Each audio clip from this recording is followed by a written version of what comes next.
여러분, 우리가 인생을 살아가다 보면 나에게 상처 준 사람을 다시 마주 대해야 하는 순간이 올 때가 있습니다. 나에게 상처 준 사람을 다시 마주 대해야 하는 그런 순간이 꼭 한 번쯤은 오더라고요. 여러분, 그때 어떠셨어요? 그 사람의 얼굴을 바라보는 것이 굉장히 불편하고 힘듭니다. 그런데 그것보다 더 힘든 것이 있습니다. 내게 상처 준 사람을 다시 마주하는 순간 힘든 건 그때 받았던 그 과거의 상처가 다시 물밀듯 내 삶에서 마주하기 때문이 아닐까 싶습니다. 분명 과거의 일이고 다 지나간 일인데요. 이제는 괜찮다고 다 정리되었다고 생각했는데요. 그 사람이 내 눈앞에 딱 나타나는 순간에 내 마음 깊은 곳에 묻어두었던 그 해결되지 않은 감정이 훅 하고 올라올 때가 있습니다. 그 사람에 대한 불쾌함, 불편함, 그 적개심이 우리의 마음의 깊은 곳에서 올라옵니다. 잊고 지냈던 그 어두운 감정들이 어제 일처럼 되살아나는 경험을 해보신 적이 있을 겁니다. 마음속에 아마 감정의 소용돌이가 막 몰아치는 경험들을 하셨을 겁니다. 그런 내 모습을 보면서 여러분 어떠셨어요? 난 왜 아직도 이럴까? 여전히 내 안에 왜 해결되지 않는 걸까?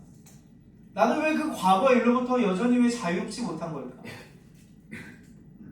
지난 일에 여전히 옹졸해 있는 내 모습을 보면서 마음이 더 무거워질 때가 있습니다. 그냥 아무렇지 않은 척 쿨하게 지나가고 싶은데 한동안 우리의 마음이 너무 복잡할 때가 있습니다. 혹시 여러분에게도 그런 불편한 사람들이 있으신가요? 여러분에게 상처를 준 사람들이 있으시겠죠? 아마 제 이야기를 듣는 순간 여러분에게 상처 주었던 그 사람이 떠올랐을지 모르겠습니다. 오늘은요, 나에게 상처 준 사람을 다시 마주해야 하는 이들에게 주시는 하나님의 말씀입니다. 여러분 잘 아시는 것처럼 요셉이 드디어 이집트의 총리가 되었습니다. 7년 동안의 풍년이 찾아온 이후에 극심한 가뭄과 기근이 그 땅 가운데 임했습니다. 그래서 수많은 이들이 배고픔의 고통 가운데 있었습니다. 요셉은 총리로서 풍년에 거두어둔 그 곡식을 이집트 사람에게 베풀었을 뿐만 아니라 성경에 보니까 이집트로 찾아온 모든 사람에게 곡식을 베풀었다라고 얘기합니다. 그러던 어느 날 익숙한 사람들이 찾아옵니다. 바로 형들이었습니다. 시간이 많이 지났습니다. 잊고 살았던 형들이었습니다. 다들 조금씩 이제 나이를 먹어서 얼굴이 좀 달라졌고 몸매도 좀 달라졌겠지만 단번에 알아볼 수 있었습니다. 분명 20년 전에 나를 구덩이에 쳐넣었던 형들이었습니다. 노예로 팔아먹었던 그 원수 같은 형들이 지금 내 눈앞에 있습니다. 요셉이 어떻게 그들을 잊어버릴 수 있었을까 싶어요.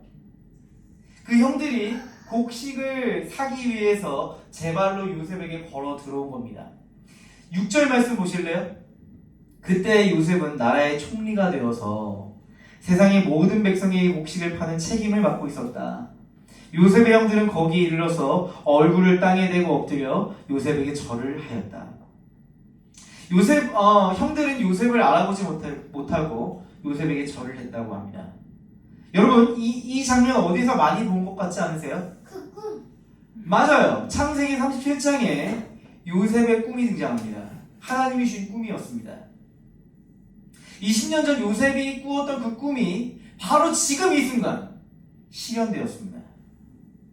곡식단이 자기 단에 절했던 그 꿈이 이루어졌습니다.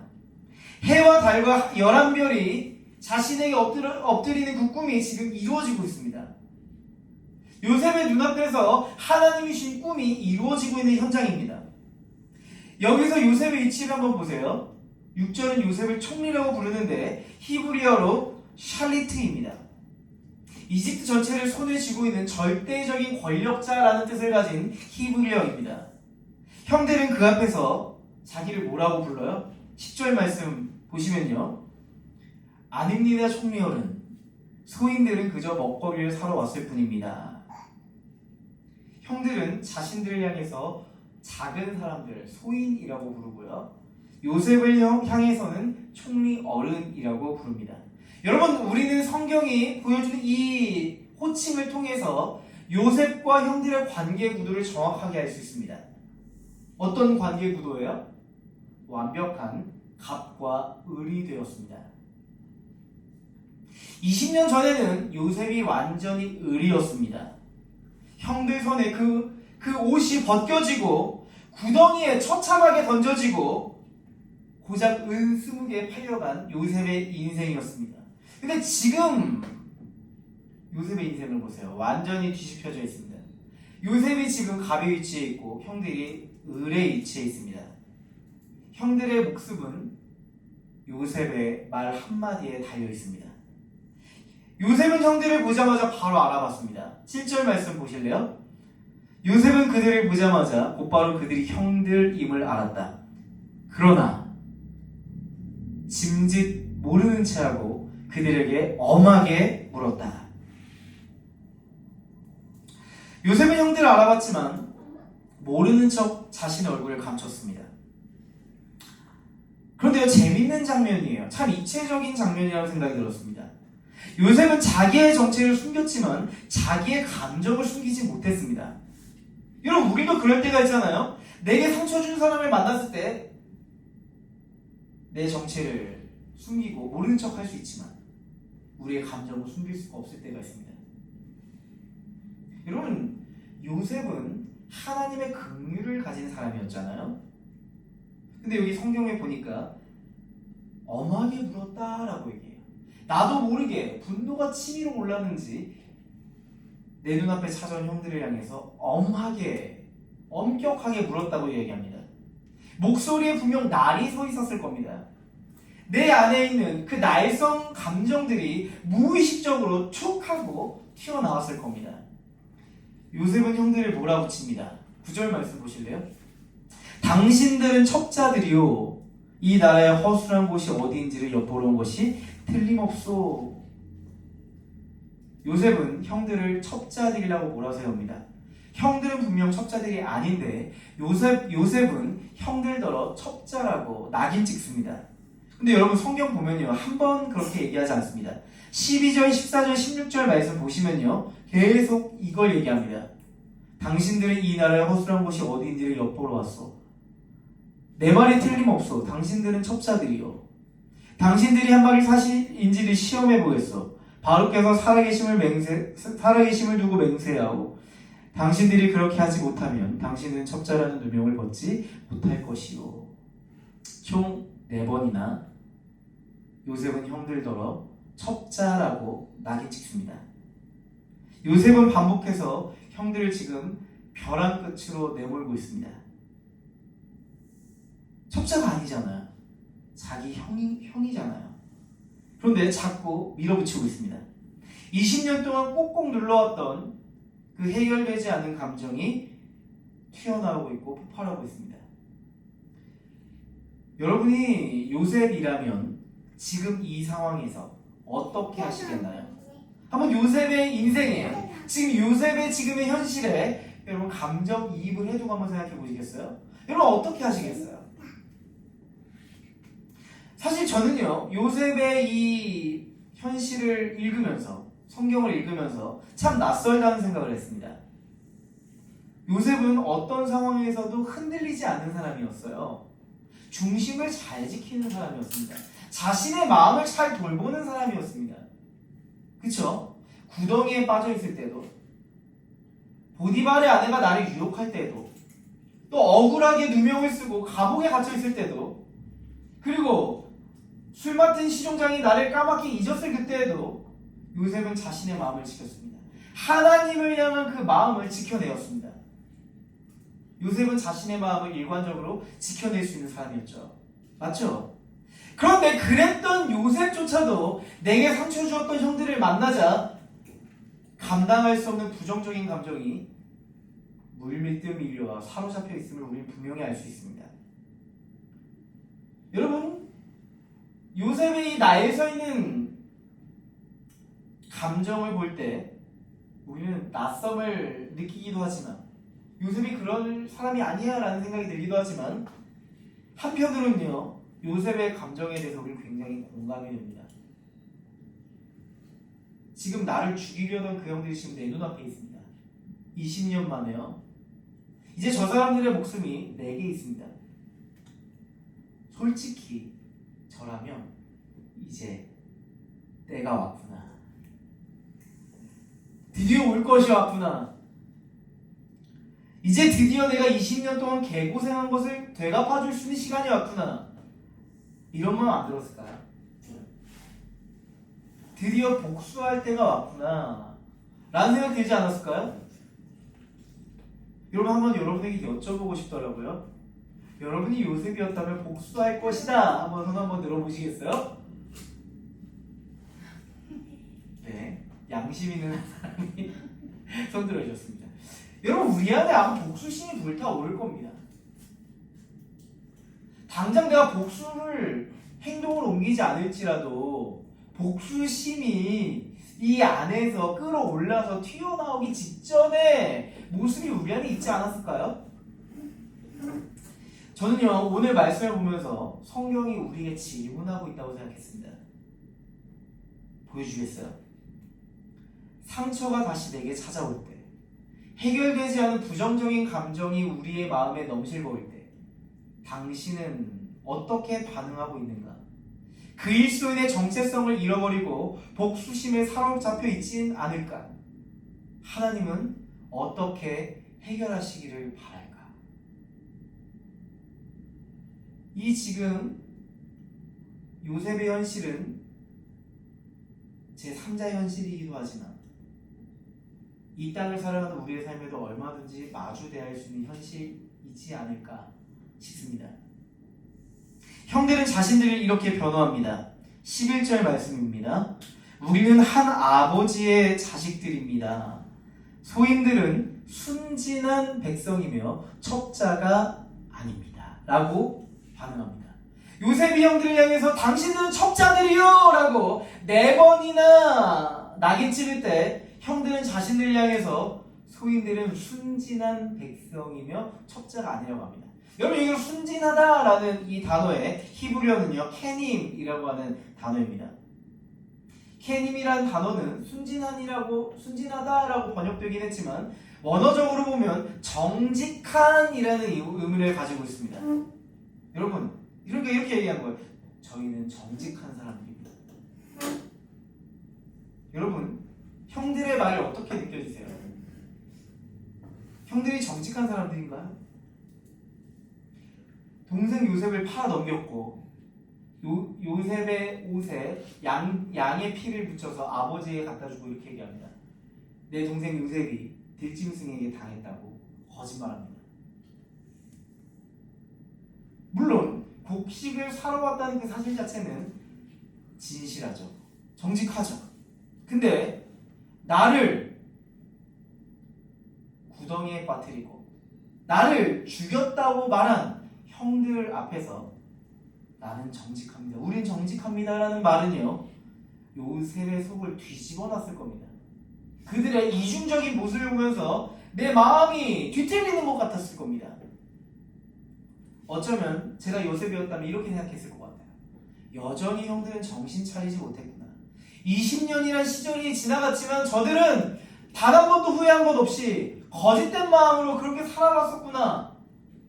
이런 생각이 들지 않았을까 싶어요. 그러다 형들이 자신의 과거의 가족사를 이야기하는 장면이 나옵니다. 13절 말씀 보실래요? 소인들은 형제들입니다. 모두 12입니다. 가나안 땅에 사는 한 아버지의 아들들입니다. 막내는 소인들의 아버지와 함께 있고 또 하나는 이렇습니다. 라고 얘기합니다. 갑자기 가족사를 이야기해요. 잃어버린 가족이 누구예요? 바로 눈앞에 있는 요셉입니다. 지금 그 잃어버린 요셉 앞에 엎드려서 요셉인 줄도 모르고 내 형제 한 명을 잃었다고 이야기하고 있는 겁니다. 참 운명적인 장면이다 싶었습니다. 여러분, 요셉은 어떤 결정을 할까요? 요셉은 일단 형들을 사흘 동안 감옥에 쳐넣어둡니다. 여기서 감옥을 가리키는 히브리어는요, 미시마르입니다. 미시마르. 여러분, 이 단어가 어디서 나왔는지 아세요? 요셉이 감옥에 갇혀 있었다 했을 때 그 감옥이 미시마르입니다. 그러니까 우리 성경을 보면 이걸 느낄 수 있는 거예요. 맞아. 내가 갇혀 있었던 그 감옥에 형들을 다시 고스란히 넣어둔 겁니다. 내가 고통스러웠던 그 감옥의 현실에 형들을 쳐 넣어버린 겁니다. 내가 겪었던 고통 속에 형들을 쳐 넣어버린 겁니다. 내가 당했던 고통을 형들에게 되돌려주고 싶었던 것 같습니다. 17절 말씀 보시면요, 요셉은 그들을 감옥에 사흘 동안 가두어 두었다. 자, 사흘 동안 형들을 감옥에 넣어두고 요셉의 마음이 어땠을까? 가장 궁금하지 않아요? 어떠세요? 우리는 사흘 동안 형들을 감옥에 가둬두고 요셉의 마음이 어땠으면 요셉이 어떤 결정을 할까에 대해서 굉장히 궁금해합니다. 근데 성경은요, 사흘 동안 요셉이 어떤 씨름을 했는지 침묵하고 있어요. 참 이상하죠. 그런데 사흘 이후에 요셉의 언어를 통해서 사흘간의 요셉이 어떻게 마음을 정리했는지를 분명히 알려줄 수 있는 포인트를 보여줍니다. 18절 말씀입니다. 자, 사흘간의 시간에 대해서는 언급이 없어요. 사흘 후에 요셉이 말합니다. 나는 하나님을 두려워하오. 당신들은 이렇게 하시오. 그래야 살 수 있어. 라고 얘기합니다. 사흘 후에 요셉이 좀 달라져 있습니다. 사흘 동안 요셉에게 무슨 일이 있었던 걸까요? 사흘 전 요셉은 이렇게 말한 적이 있었습니다. 15절 말씀 보면요, 이렇게 얘기했어요. 바로께서 살아계심을 두고 맹세하고 당신들은 첩자들이요 라고 했습니다. 이집트의 최고 권력자 바로의 이름을 두고 난 맹세합니다. 당신들은 우리 이집트를 영탐하기 위해서 온 첩자들이요 라고 얘기했습니다. 그럼 바로는 요셉에게 권력을 준 사람입니다. 지금 갑의 위치에 서게 한 결정적 인물입니다. 지금 사흘 전에 요셉이 붙잡고 있었던 건 뭐예요? 나의 권력이라고 할 수 있죠. 내가 가지고 있는 힘이라고 할 수 있겠죠. 그 힘, 그 권력으로 형들을 어떻게 처분할 것인가에 대해서 고민했던 것 같습니다. 근데 사흘이 지나고 요셉의 첫마디가 완전히 달라졌습니다. 뭐라고 얘기해요? 나는 하나님을 두려워하오 라고 얘기합니다. 달라졌죠? 뭔가 포인트가 달라졌어요. 바로라는 권력을 가지고 맹세했던 요셉이 나는 하나님을 두려워한다고 얘기합니다. 여러분, 이 단어를, 이 고백을 히브리어 원어로 보면요, 에트 하일로임 아니 야레입니다. 히브리어는 원어는 순서가 중요해요. 순서가. 나는 하나님을 두려워하요가 순서가 아니에요. 이거예요. 하나님을 나는 두려워해요. 하나님을 나는 두려워합니다. 하나님이라고 하는 주어가 맨 앞에 있습니다. 오직 하나님만을 두려워하오라고도 해석할 수가 있죠. 원어적으로 표현한다면. 여러분, 분명 알 수 있습니다. 요셉이 고뇌했던 것이 달라졌습니다. 요셉은 내가 가진 권력에서 하나님 나라의 통치자이신 하나님께로 그 초점을 분명 바꿨습니다. 사흘 동안 요셉은 하나님께 초점을 맞추는 시간을 가졌습니다.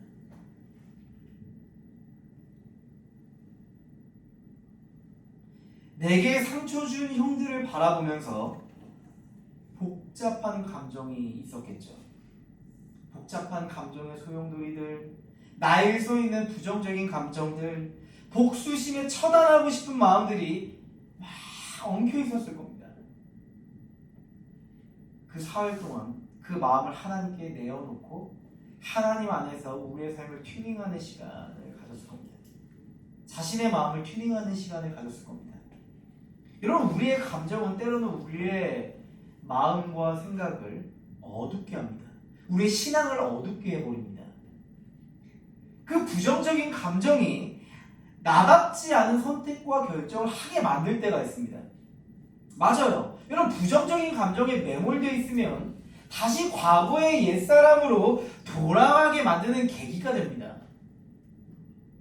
부정적인 마음이 생기면 내가 어떤 선택과 결정을 해도 괜찮겠다라는 생각을 가져버립니다. 게다가 내게 상처 준 사람들 때문에 생긴 부정적인 감정이라면 그 감정은 얼마든지 복수해도 된다는 정당성을 갖게 됩니다. 그리고 과감하게 부정적인 감정을 가지고 행동하게 이르릅니다.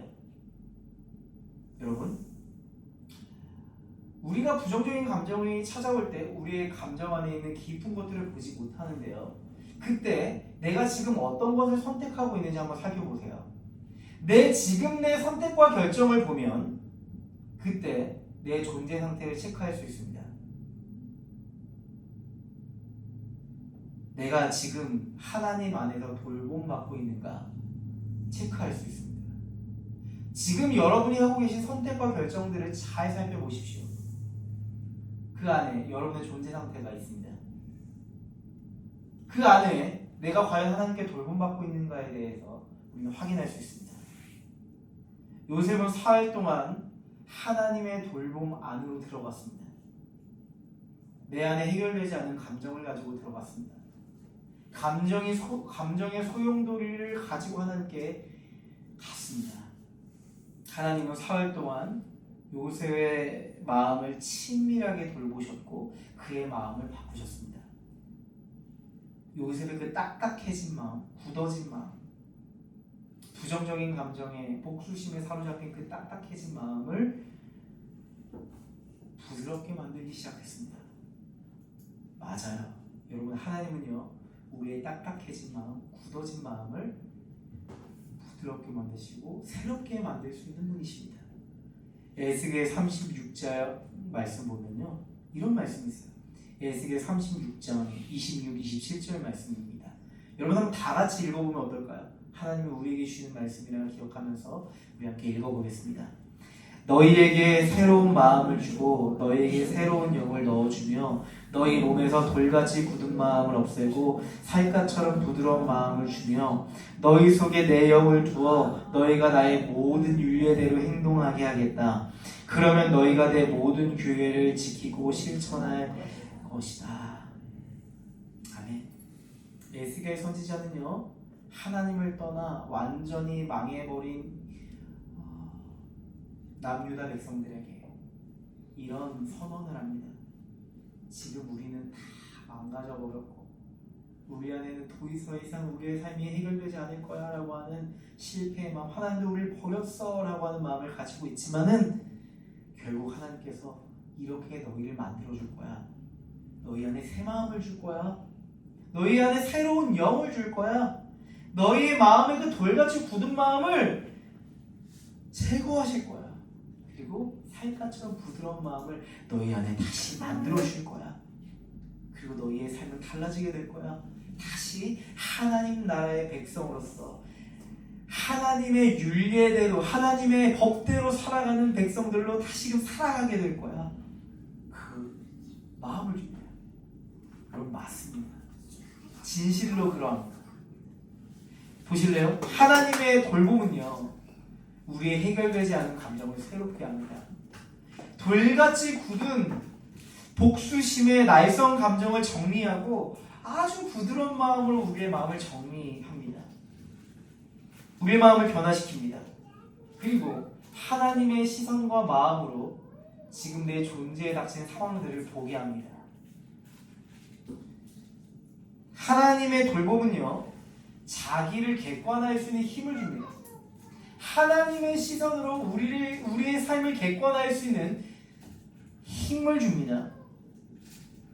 내가 가진 힘으로 그 상황을 처리하려고 했었다면 그 마음을 내려놓게 합니다. 그리고 하나님이 주신 그 소망의 힘을 가지고 내게 닥치는 상황을 해결하게 만듭니다. 여러분, 하나님이 우리의 존재를 돌보실 때요, 먼저 우리의 마음을 변화시키십니다. 그리고 우리의 행동을 변화시키십니다. 하나님의 나라의 백성답게 바꾸십니다. 여러분, 요셉을 보실래요? 요셉은 복수가 아니라 사흘 후에 회복에 초점을 둡니다. 회복. 요셉의 이 마음의 변화는 행동의 변화로 나타납니다. 사흘 전에 요셉의 계획은 이랬어요. 16절 말씀 보시면요, 9은 가두고 하나만 보내겠다고 얘기합니다. 근데 사흘 후에 계획이 바뀌어요. 19절 말씀입니다. 당신들이 정직한 사람이면 당신들 형제 가운데서 한 사람만 여기에 갇혀있고 나머지는 나가서 곡식을 가지고 돌아가서 집안 식구들이 허기를 면하도록 하시오 라고 얘기합니다. 요셉의 결정이 달라졌습니다.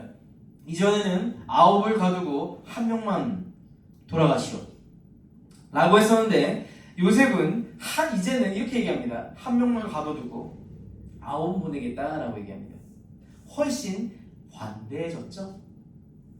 그리고 이런 말까지 덧붙입니다.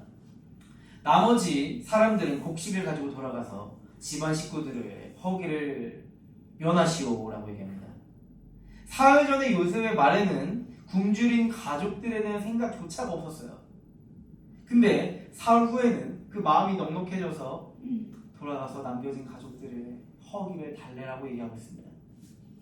요셉의 시야가 자기 감정에 머물러 있었다면 사흘 후에는 굶주린 가족에게로 넓어졌습니다.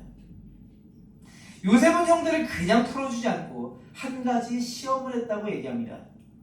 사실 요셉은 형들에게 다시 돌이킬 기회를 주고 싶었습니다. 여기서 우리는 중대한 포인트 한 가지를 발견할 수 있습니다. 여러분, 회복은요, 돌이킬 기회를 주는 겁니다.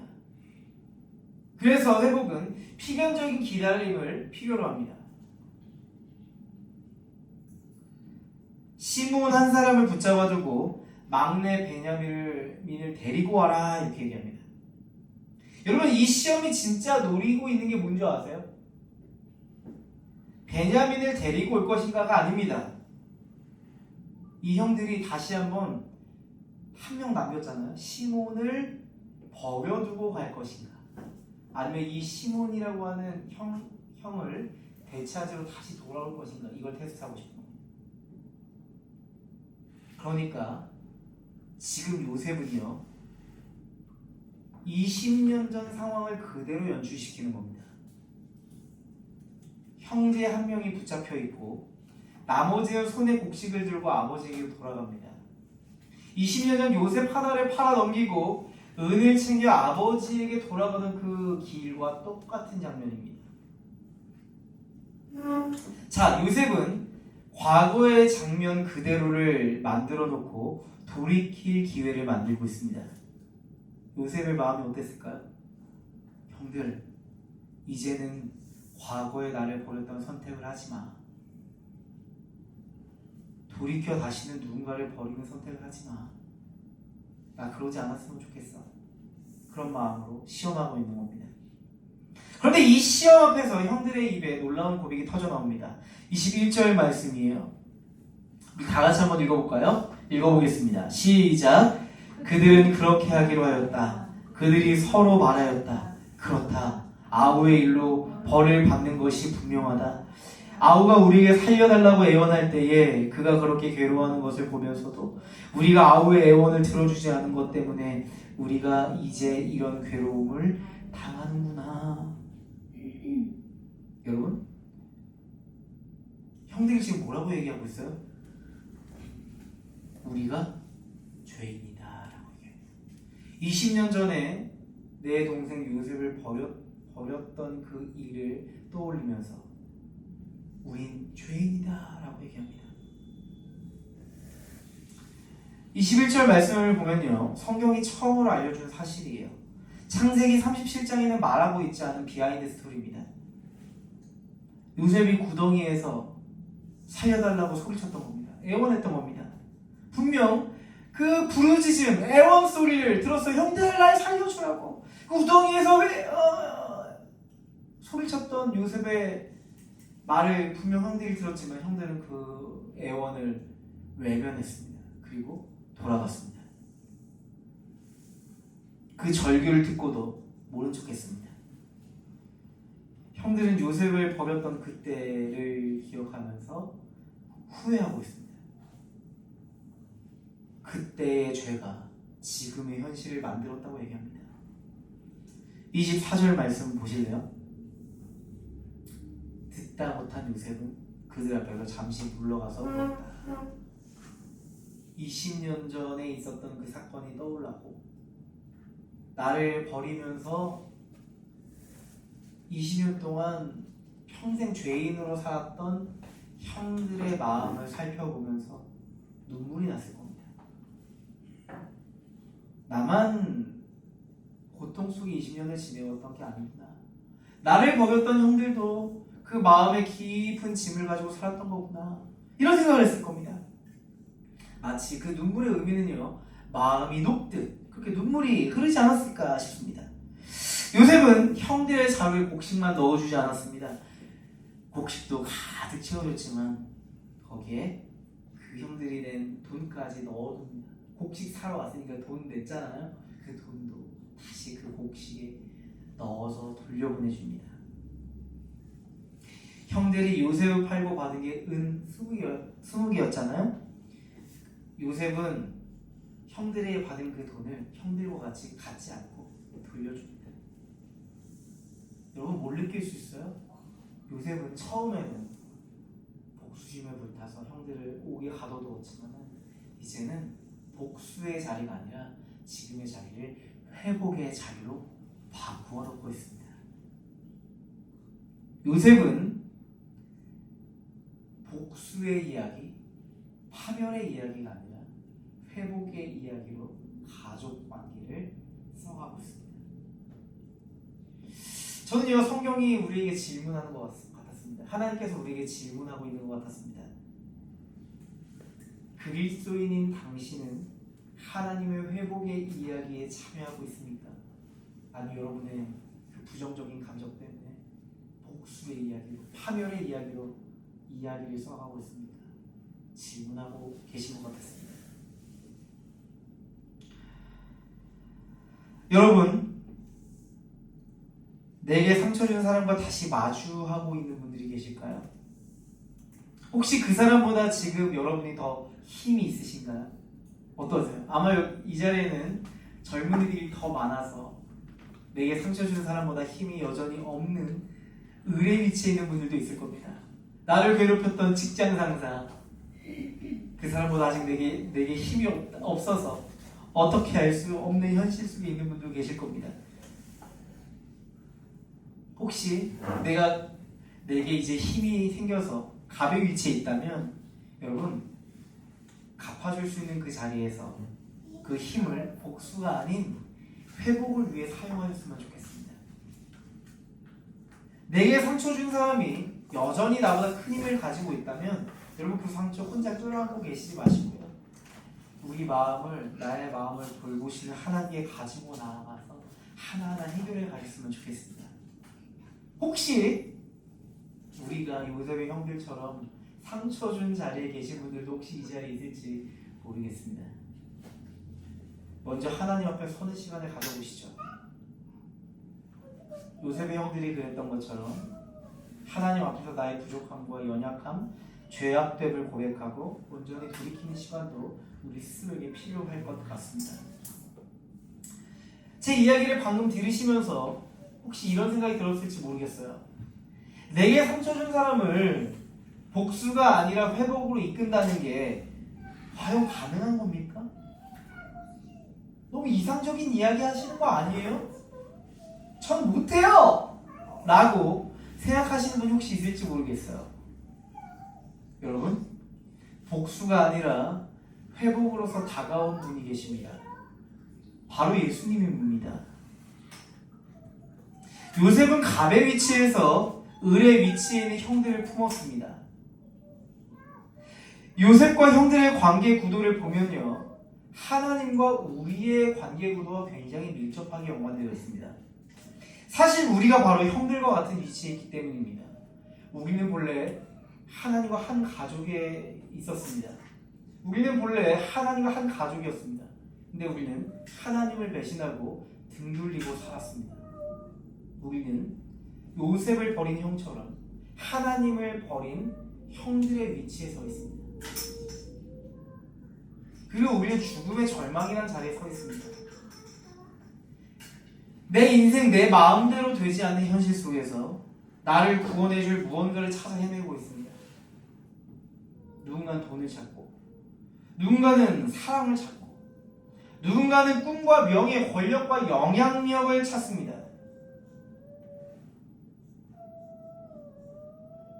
크고 작은 절망 앞에서 우리는 늘 갑이 아니라 을의 자리에 서 있습니다.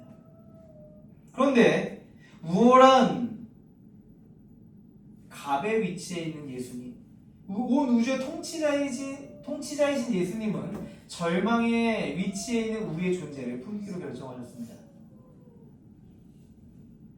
여러분, 제자들에게 철저하게 배신당하셨던 예수님을 기억하실 겁니다. 예수님의 12제자 중에 베드로를 기억하실 겁니다. 베드로는 예수님께서 내가 이제 십자가의 길을 걸어가야 해 했을 때 예수님 앞에서 이렇게 얘기했습니다. 결코 그러실 수 없습니다. 결코 그런 일이 일어나서는 안 됩니다. 예수님이 십자가의 길을 가시면 안 됩니다. 이렇게 얘기했었습니다. 그런데 그랬던 제자 베드로가 예수님이 십자가의 길을 가시자 예수님의 면전 앞에서 3번이나 예수님을 저주하고 맹세하고 부인합니다. 난 저 사람 모릅니다. 모르는 사람입니다. 저주합니다. 예수님은 그 숯불 앞에서 예수님을 부인했다고 얘기합니다. 요한복음 18장 18절 말씀 보면요, 숯불 앞에서 또한 예수님이 서 있는 그 현장에서 예수님을 저주면서 부인했다고 얘기합니다. 그런데 예수님이 부활하신 이후에 베드로를 찾아오시잖아요. 기억하시죠? 예수님은요, 똑같이 세팅하십니다. 숯불을 피워놓고요, 거기에 빵과 생선을 준비하십니다. 그리고는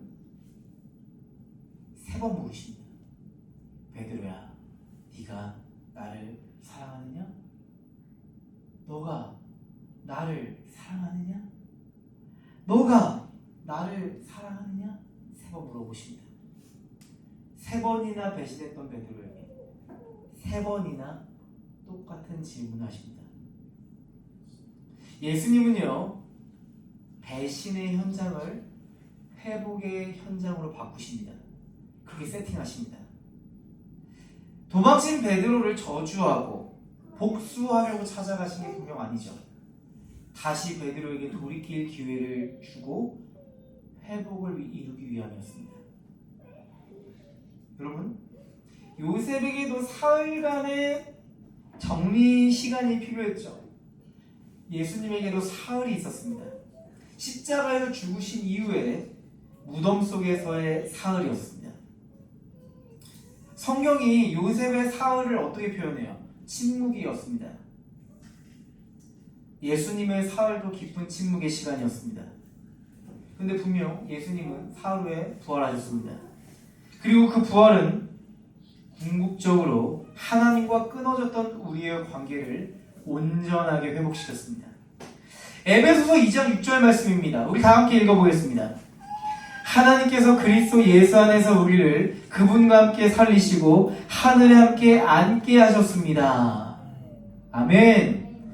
예수 그리스도의 부활은 하늘에 하나님과 함께 앉게 하셨습니다. 예수 그리스도의 부활은 하나님과의 관계를 온전하게 회복했습니다. 다시금 우리가 하나님의 가족 되게 했습니다 라고 얘기합니다. 예수님은 배신한 우리를 죽음이 아니라 부활로, 관계의 복수가 아니라 관계의 회복으로 그리스도와 함께 일으켜주셨습니다.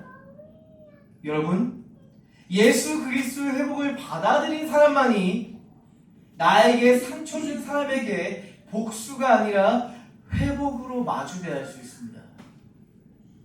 여러분, 내게 상처 준 사람을 생각하면 목사님 저 도저히 살아갈 수 없어요. 저 안 될 것 같아요. 라고 생각할 수 있습니다. 여러분, 그 사람을 당장 억지로 사랑하려고 하시지 않아도 좋습니다. 다만 그 해결되지 않은 감정을 가지고 먼저 하나님의 돌봄 안으로 들어가십시오. 요셉의 그 요셉의 사흘을 다시 여러분의 인생 가운데 시작하시는 겁니다.